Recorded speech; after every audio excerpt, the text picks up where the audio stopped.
Olá, amigos. Como acertamos, hoje vamos tratar das hipóteses em que o empregado demitido pode permanecer no plano que era oferecido pelo empregador. São dois os requisitos para que isso aconteça. O primeiro é que a demissão seja sem justa causa e o segundo é que o empregado de alguma forma tenha contribuído mensalmente para o custeio do plano. Então, não há possibilidade de permanecer no plano se a demissão foi por justa causa, ou então se o contrato de trabalho era por prazo determinado, por tempo determinado, e esse tempo acabou. Apenas se houver demissão sem justa causa. Também não há possibilidade de permanecer se o empregado não pagava mensalmente nenhum valor para o custeio do plano, se era um valor pago integralmente pela empresa empregadora, ou então se o empregado pagava apenas um valor de coparticipação, que é aquele valor pago apenas pela utilização do plano. Quando se utiliza, paga-se um valor, um percentual sobre o valor da consulta, do procedimento médico, etc. Então, recapitulando, se houver demissão sem justa causa e se o empregado pagava a mensalidade, ainda que em um valor reduzido, ele poderá permanecer no plano de saúde após a demissão. Mas atenção, para permanecer, ele deverá, em até 30 dias após a demissão, informar o RH da empresa, por escrito, essa intenção. Geralmente o RH, quando faz a demissão, já dá o aviso prévio e também um documento para que o empregado faça a opção de permanecer ou não. Uma outra observação é que o empregado deve arcar, a partir do momento em que ele é demitido, com todos os custos do plano de saúde. Então a mensalidade será por ele custeada integralmente.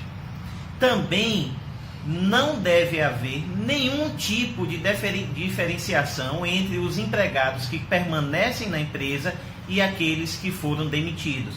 O empregado demitido tem todo o direito de manter a cobertura como era antes da demissão, enquanto ele estava vinculado à empresa. Não pode reduzir cobertura, não pode impor novos prazos de carência, prazo de cobertura parcial temporária. Deve ser mantida a mesma cobertura, os valores devem ser compatíveis com aqueles valores cobrados para os empregados atuais da empresa. Por qual período, então, você terá direito de permanecer no plano?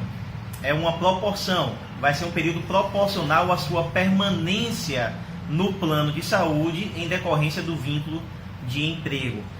Vai ser 1/3 desse período.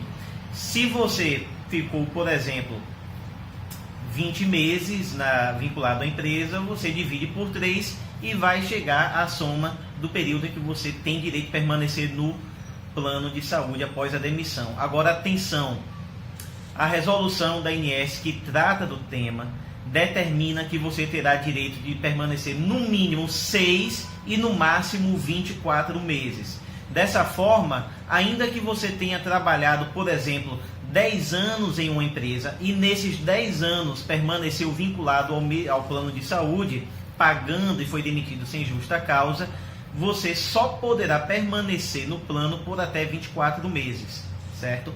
De outra forma, se você ficou, por exemplo, apenas 8, 9 meses no plano, você também não vai precisar ficar vinculado por um período menor. Se você ficou por 9 meses, por exemplo, na empresa, 1/3 seria 3 meses, você não vai ficar só os 3 meses, porque é garantido a você o direito de permanecer, no mínimo, por 6 meses após a sua demissão. Uma outra situação é em relação aos aposentados. Como acontece? O aposentado que permanecer na empresa vinculado ao plano de saúde, pagando o seu plano de saúde, coparticipação também não vale, pagando uma parte, pelo menos, da mensalidade do plano de saúde por mais de 10 anos, terá direito de permanecer vinculado ao plano por tempo indeterminado, não há limitação de tempo. Agora, se tiver menos de 10 anos vinculado ao plano de saúde oferecido pela empresa e pagando, você terá direito de permanecer 1 ano a cada ano de contribuição. Por exemplo, se você tem 9 anos de empresa pagando o plano de saúde, você terá direito a permanecer no plano por 9 anos. Após isso, não terá mais esse direito. E da mesma forma, deverá custear, após a sua demissão, você mesmo deverá custear integralmente o plano de saúde e devem ser mantidas as mesmas coberturas daqueles que permanecem na empresa, permanecem na ativa, vinculados ao plano de saúde. E tanto para demissão sem justa causa, quanto para aposentadoria, para o aposentado, no caso de morte do titular, os seus dependentes incluídos no plano de saúde têm direito de permanecer cobertos pela operadora de plano de saúde. Então, um forte abraço e até o próximo vídeo.